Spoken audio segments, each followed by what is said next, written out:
Nice. Welcome back to me losing my dignity publicly. I'm Meg, and this is Magnificent.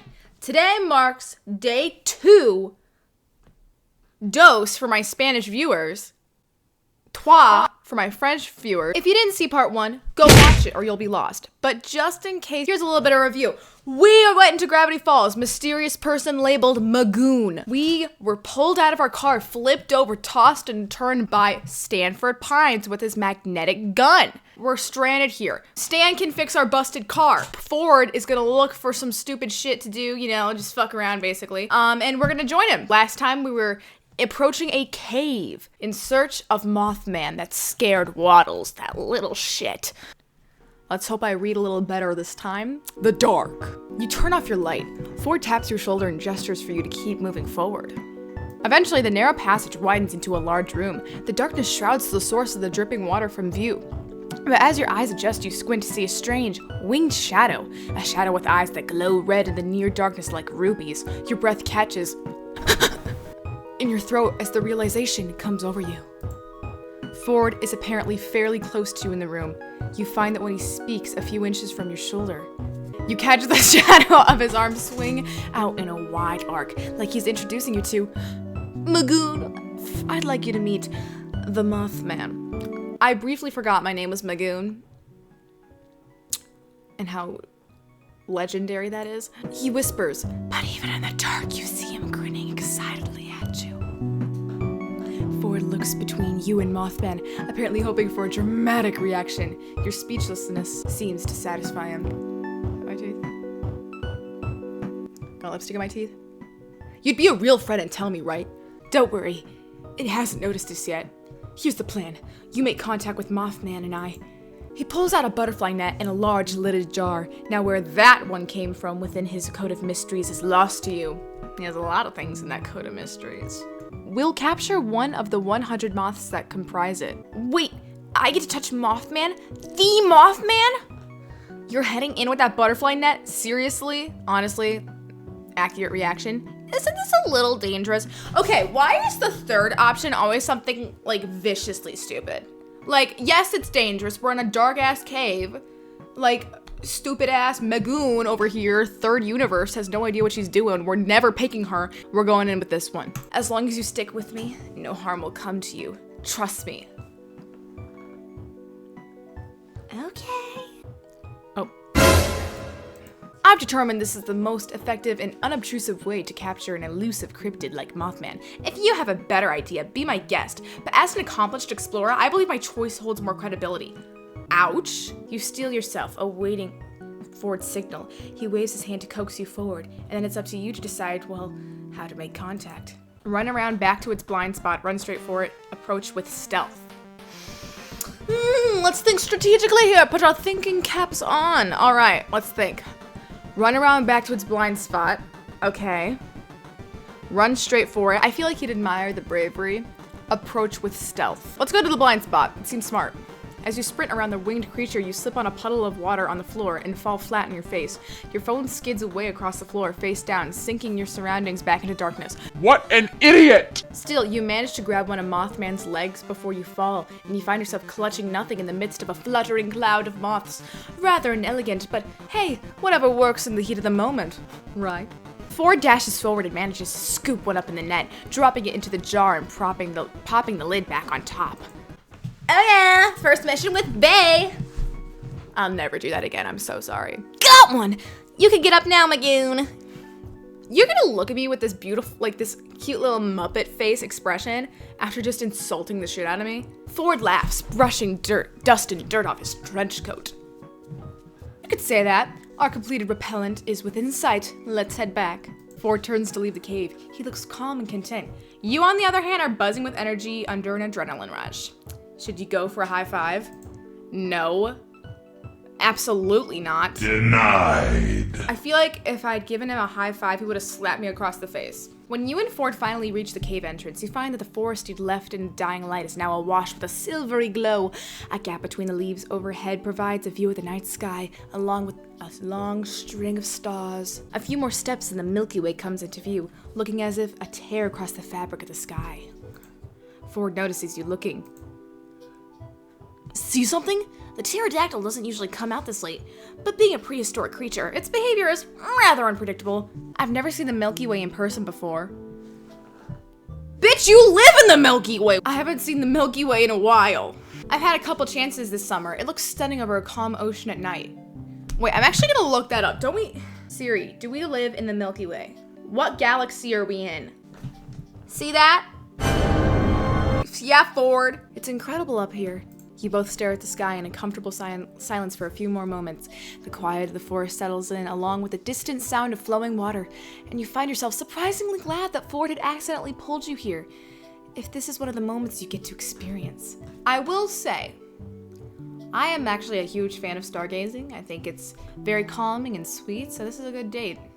I mean, hangout. Mission. Out of the corner of your eye, you swear you see Ford looking at you instead of up, but when you tilt your head back down, his attention's elsewhere. Ah! He has a little crush, and Mabel knows it. That's like the prediction, obviously. We know this already. Mabel is gonna matchmake us. Eventually, the two of you come to a wordless mutual agreement to continue on, and you're walking again. You'll have to show me the other creatures that live here sometime. You're glad you say so when you look over and find that Ford looks pleasantly surprised to hear it. His chest puffs out with pride. I'm filled with pride as well. Of course. Maybe we'll even get to spot the hide behind or tag along with Dipper when he visits the next multi-bear. Okay, hot take. I don't necessarily want a 13-year-old boy to come accompany me. The what? Ford taps his temple, grinning. What a weird expression. Or is it underrated? You'll have... Oh, wow. That is an expression? What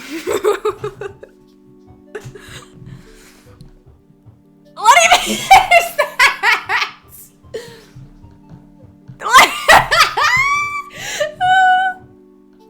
You'll have to wait until I show you to find out. Oh, he's a little secretive minx. I'm holding you to that. Okay, get a room. We'll have some time left before we get back if you're up for another walk. Okay, so what I'm confused about is how he goes from blatantly insulting me to, doing this shit. You must make a face because Ford looks back at you and laughs. We're not far, I promise. I just thought I might answer a few questions, if you have any. Forget the questions, let's head back. Okay, let's ask some questions. Let's get some character building here. You must... Oh my god, Megoon! You're such a little naughty girl! You must stay in great shape if you do this all day. That's how Megoon said that line. You know, actually, this sort of thing isn't part of my exercise regimen. Really? Ford turns left at the stone marker towards the sound of the river, and sure enough, after a while, it comes into view. The moonlight illuminates the water as you walk along it. The water? What? We're walking on water? We're Jesus? After following the river for quite a few minutes, the shoreline expands into a small round lake at the center of a clearing. Overhanging it's a large flat rock, the kind that could be used as a less than effective diving board in times of emergency. The emergency being that one just had to jump in the lake. This is very pretty. I really like the illustrations. Oh god, the sliding. However, neither yourself nor Ford really look in the direction of the diving board. He leads you toward the edge of a lake where a relatively flat boulder could substitute for a bench, and the two of you take a seat. Break the silence. Okay, we got some options here. Ask about the other creatures in Gravity Falls, ask about his family, ask about the mystery shack, ask about staying, ask Ford about the stars, wait for him. I think we're gonna ask about his family. That seems like a relevant question. Actually, maybe we start with creatures. Actually, that's boring as fuck. Let's get to the meat and potatoes. Let's go for family. Well, he mentioned Dipper, so let's ask about him. Dipper is very intelligent. In many ways, he reminds me of, well, myself. Because, you know, if you didn't know this, I'm actually awesome. Last summer, he found the research journals I mentioned, and instead of overlooking them, made some impressive contributions of his own. We love a bullet journaling king. He has since started his own journal, and I look forward to see where life will take him. He's made me prouder than I can say. What is Mabel like? In short, a force to be reckoned with, he says with a frown. She radiates charm and positivity, and has depths of determination I can only guess at. You'll find out for yourself most likely. It's hard not to wake up one day and find yourself her friend. Oh, perhaps you already are. Doubt it. I've known her for about 5 hours. He wiggles his fingers spookily in the air and you laugh. What the fuck? Like, why was that a relevant part of the conversation? I don't doubt it. Who is Seuss? Ah, the handyman. Fucker, he helped you save the world. He is not just a handyman. He is a part of the Pines family. I'm not sure what he does exactly, but Stan gave him the rights to conduct his business with the shack, so he spends his day giving out tours, selling merchandise, fooling the townsfolk, giving no refunds, and the like. Okay, so he's getting the bag like a king, is what I'm hearing. I may not have been around the original Mystery Shack very often while Stan was running it, but I believe Seuss is doing the brand name good. What is Stan like? Stubborn, foolhardy, a liar, and a cheapskate. That's how my siblings would describe me too. But a true hero at heart. They would leave out that part. There's no one else I'd rather call my brother. Oh my god! I love this domesticity. Let's ask him about the stars. You ask Ford if he has a favorite constellation, and his answer comes faster than you expected. Orion or Ursa Major, without a doubt. What about you? I like stars in general. Okay. I don't know how to pronounce that second one, not even gonna try. Summer Triangle. I don't think that's a great one to mention. Coincidentally, Ursa Major. Okay, here's the thing. I said I like stars. I don't know shit about them. I like the stars in general. We're not saying that, okay? The second one, I don't really know anything about that. I've never even heard of it. Summer Triangle, out of the question. Is he gonna be like, she's kind of a fucking pick-me if I agree with him? Or is that something in common? Well, you must have good taste. Ask about the Mystery Shack. Are you really okay with me staying here? That was not the question. Absolutely. I owe it to you after all. Well, there is other ways to give me payment. You helping me today, however, was not part of the plan. You're making it rather hard to settle my debt. Huh? Oh, okay. I'm so stupid. I was like, you're not understanding the line. And then I got it. We got there eventually. I may be a little slower, but I always get the job done. I think you did me a favor just by letting me come along today. The two of you share a smile. Ask about the Mystery Shack. Oh wait, did I click the wrong one? Okay. Ah yes, the Mystery Shack used to be my house once upon a time, and now it's a tourist trap. I'm glad for what it's become as a home. I just wish it weren't so offending to each of the senses. Okay. It's camp in a good way. Wait for him. Ford looks out across the lake in thought. Megoon, I have to admit, I didn't want to take you with me earlier today. What a great way to start. I thought I'd be walking myself into an uncomfortable social situation. Imagine if you went, and I did. So did you, to be honest. And you did well out there. That's not what you fucking said in the cave! How many tourists can handle the kind of task we just completed? This had the potential to have gone disastrously. I mean, a butterfly net against Mothman? Easily a 3% success rate. But when I bring it up, okay, when you talk logistics, it's okay. But when I do it, I'm an asshole. Oh, fuck this guy. Sometimes the more Ford speaks, the less reassured you feel, until all that's left is a distant unease. You smile and nod anyway. Two of you sit in another moment of quiet, night air pleasantly chill around you, until Ford again breaks it. This dude yaps a lot. We should head back now. I'm sure Mabel will want to hear we've been successful. You stand and give Ford a hand up from the makeshift bench. I forgot he's old. He probably needs it. Ford takes the lead again, and soon you're no longer able to catch sight of the lake when you glance back. Ford gradually adjusts his pace to yours, walking side by side with you in a companionable silence all the way back to the shack. Okay, we're already companions. Almost there. You recognize from the incredibly flashy sign touting phrases like Mystery Shack this way and subscribe to your left that you are extremely close to arriving back to the shack. As you and Ford leave the tree line, you see the bright lights shining on the porch. You make out the faint outline of the kid's shadow as they run through the house and emerge in the attic window. Mabel pushes it open, laying it out. Grunkle Ford! Finally, you guys took so long! I had time to cover waddles and macaroni. Animal abuse? Why would you do that? I have my reasons. Did you get the thing? Yes, and I'm coming inside so we can stop shouting. Shut the fuck up, bitch. Megoon, come along. We have a pig to save. Ford strides into the shack, a man on a mission. You grin and follow, but not before taking one last look into the night sky. Yeah, maybe your stay won't be too bad after all. That's some Disney Channel ass dialogue. Water break.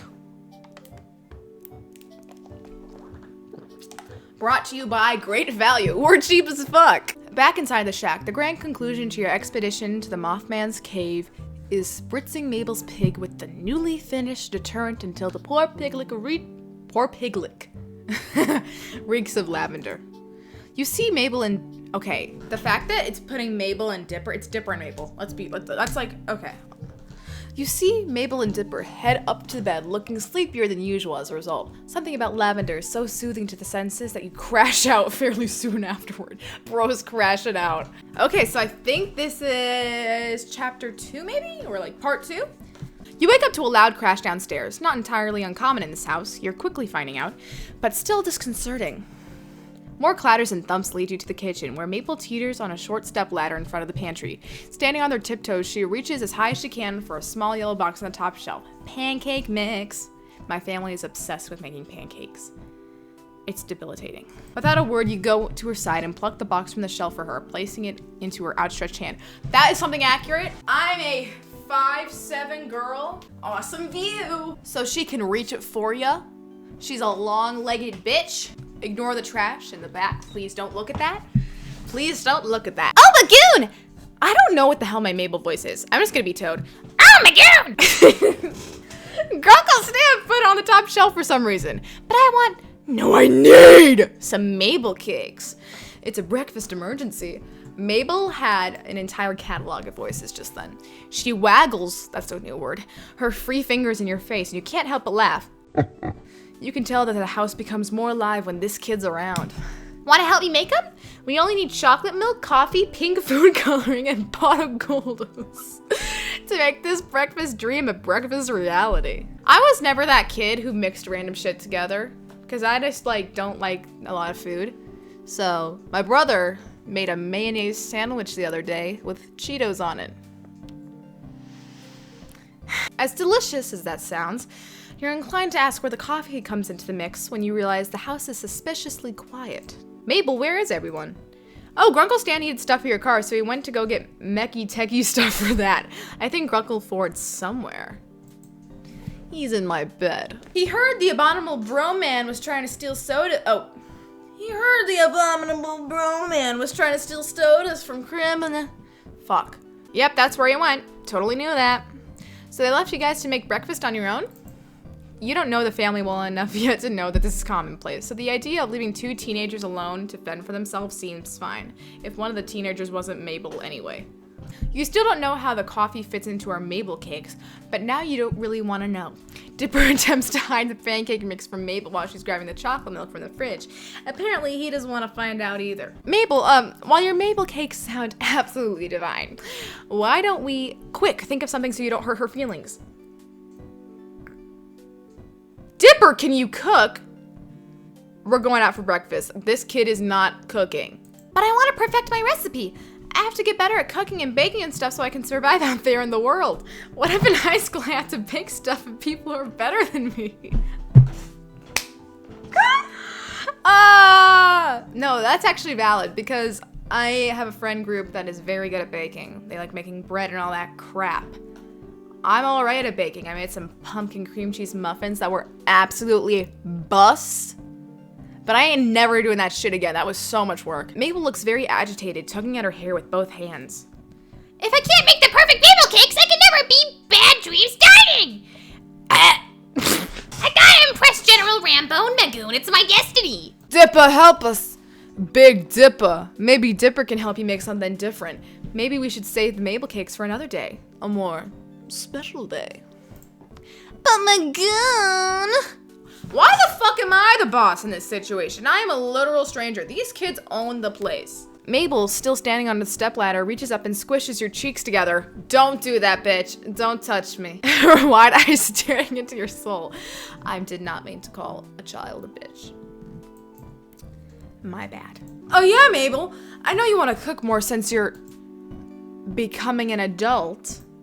Sure, but you don't think Grunkle Stan and Great Uncle Ford should be there too to try him. And not just me. Again, Ro has trauma. Mabel hops off the stepladder and ponders her brother's question, lips pursed. Eventually, she nods, beaming at you both. You're right, Dipper. I can't deny them that experience.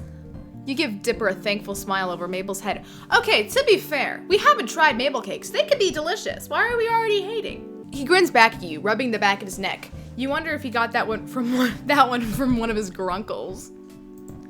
That's clever now that you think about it. Great plus uncle to make Grunkle. Saves time on syllables. Thank you for using basic context clues and logic, Megoon. We should go to Greasy's. They have some of the best pancakes there, with like 3 different types of syrup if you ask Lazy Susan nicely. Yeah, it's not super far, let's go. The kids are about to head out the kitchen when you realize something. Wait, aren't you going to leave a note for your grunkles about where you're going? Oh right, good call.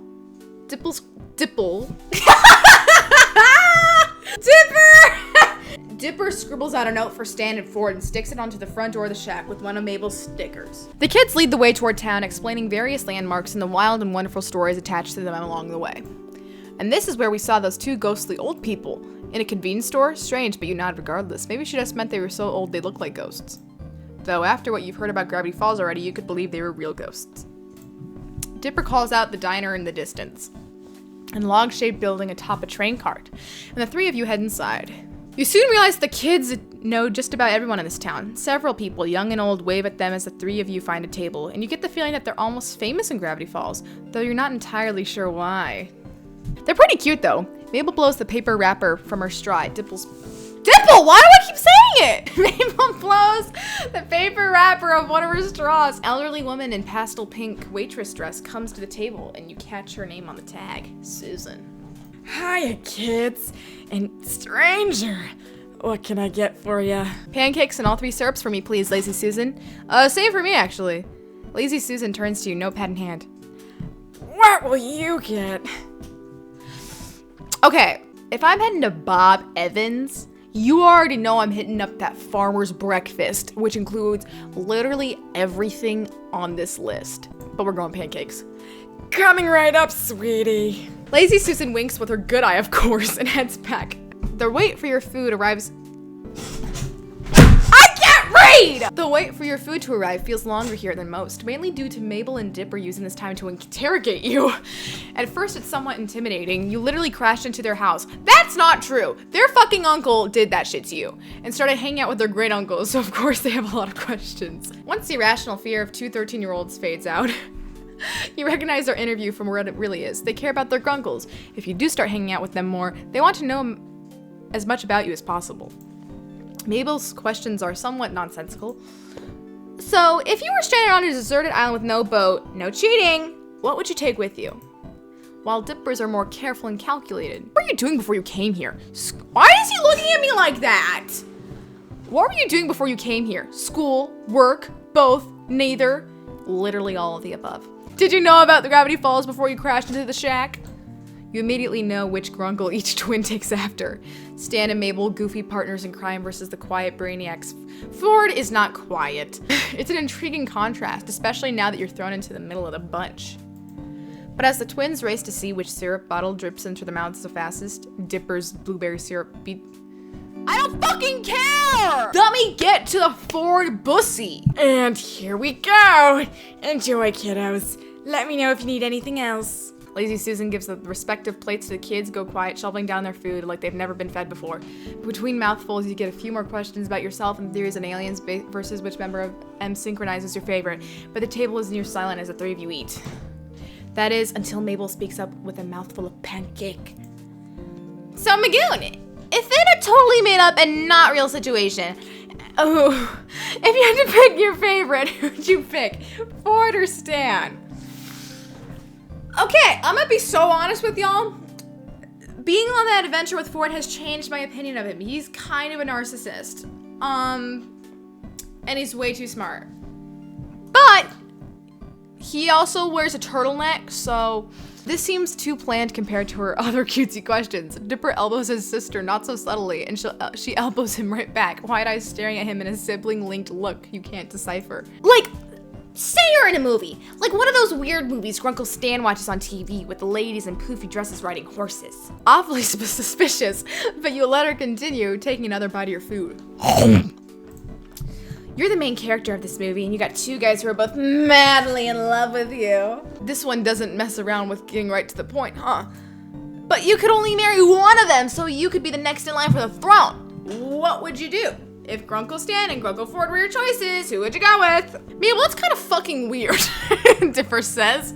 Like, really weird and kind of gross. Come on, Dipper, this is important information that's vital to my research. Okay, hear me out. AO3 Wattpad.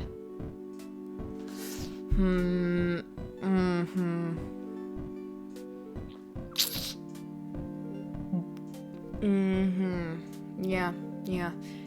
Pinterest, Tumblr. What research? None of your business yet, but I'm still gathering other research. Mabel leans toward Dipper's ear to whisper, waggling. What is that fucking word? Waggling? I have never heard it before.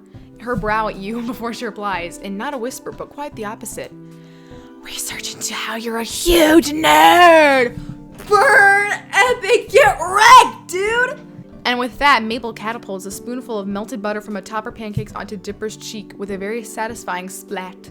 That's disgusting. And knowing me, if that happened to me, my whole fucking face would just erupt in acne. Ew, gross. You're gross.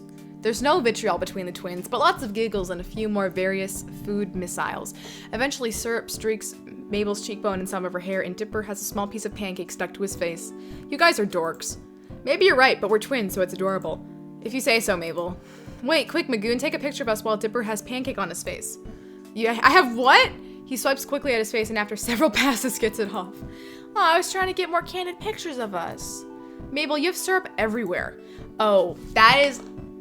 If you want to piss me off, give me sticky hands. Oh, I will, if I'm eating pancakes with syrup, I will use a paper towel on my utensil because the feeling of syrup on a utensil on my hands. Oh! Here, let me get it. Your hands are still sticky. You get back up with a napkin in hand and try to wipe some of the syrup off Miss Mabel's cheeks. The excess syrup wipes off easily, but a good portion doesn't budge. That's one word for a kid. Stan has arrived. Oh, both brothers are here. We wondered where you went once we came back to a suspiciously quiet house. If it wasn't for Dipper's note, we would have been worried. Sixer would have been worried. I tried to tell him you kids pull this kind of stuff all the time. Heading out unannounced, putting stress on your poor old Grunkle's heart. He puts a hand over his heart dramatically. Call an ambulance. One day it won't be a joke and he'll be having cardiac arrest. All of those missing hours of unpaid child labor. Actually, that note wasn't me. Well, I wrote it, but Megoon's the one who said we should so that you know where we went. Both Ford and Stan looked to you surprised. Really? Figured these two knuckleheads dragged you here. Why not make breakfast at home? The place is at least a 15-minute walk from the shack. Well, you glance at Dipper, swiping his finger across Maple's cheeks and licking the blueberry syrup off. Maple has pancake in her mouth, chewing on it like a grazing sheep. I wanted to treat him to something, I guess. It's the least I can do. You're letting me stay with you and fixing my car. I thought since you were gone, I'd take these two out for a change. Okay, while it is nice that they're sharing their house with you, they're the ones that fucked up your car. Like, Megoon. Also, Mabel is gonna make Mabel cakes again. You're just mad you can't even make toast right. Epic burn. Why, yes I can. I burned it one time. One time. Dipper holds his syrup-tipped finger in the air. Indignant. That's a line. Well, Mabel wanted you guys to enjoy her Mabel cakes too, and since there wasn't much food, I'd figured I'd take them out. Stan snatches the pancake from Mabel's mouth and takes a bite of it. What? Stan snatches the pancake from Mabel's mouth. So she's eating the pancake. Takes a bite out of it. She stands on the seat and tries to grab it back, climbing over Dipper to reach. Stealing off a plate's one thing. Stealing it from my fucking gullet? The finger's coming off. Aside from the kerfuffle you catch Ford's eye, was he staring at you? Yes. As soon as he realizes, he quickly sets his gaze elsewhere, looking over your head and out the window. You'd say that he probably just shifted his attention, but his fingers hook under the tied neck of his sweater and tugs at it. A new emotion.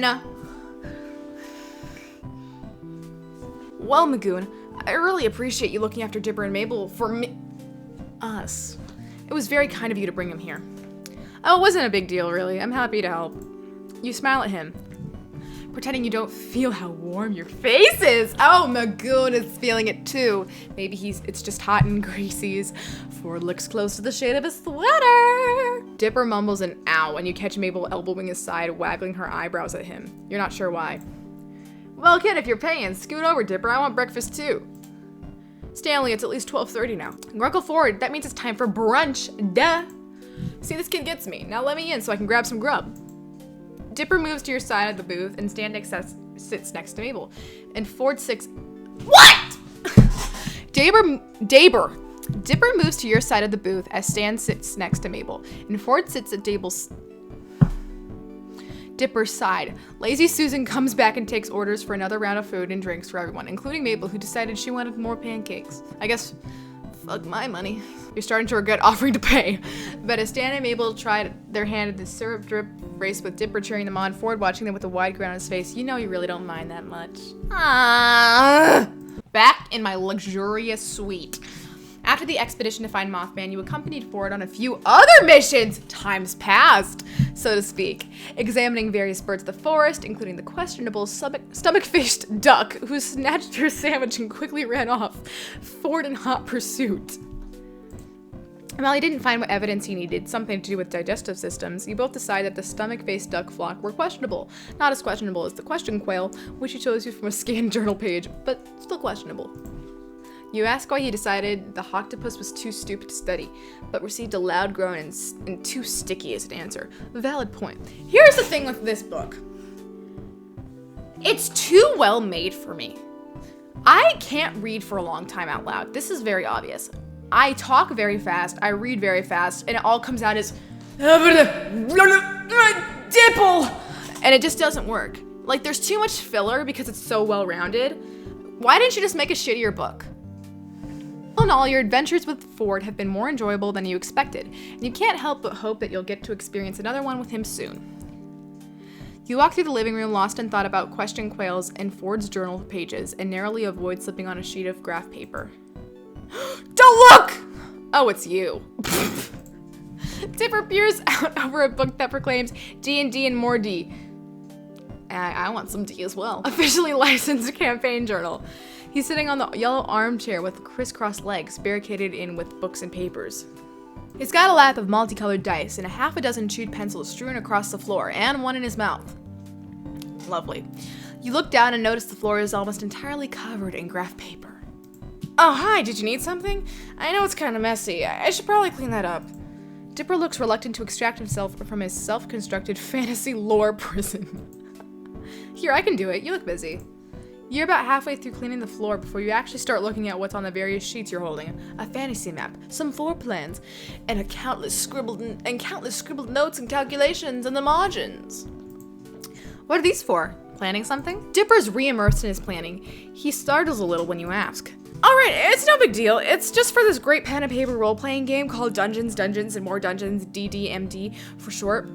It's all about fantasy worlds and statistics and swords and, well, it's kind of difficult to explain, but it's super fun.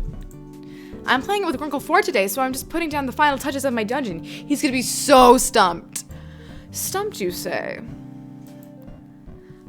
Ford comes into the room at a precise moment, drying his hands on his trench coat. Perfect timing, Dipper. I just managed to get the paint off my hands. Paint from what? Oh, one of the gnomes came by and decided he'd graffiti the side of the house. Something about his rapper persona. Yeesh.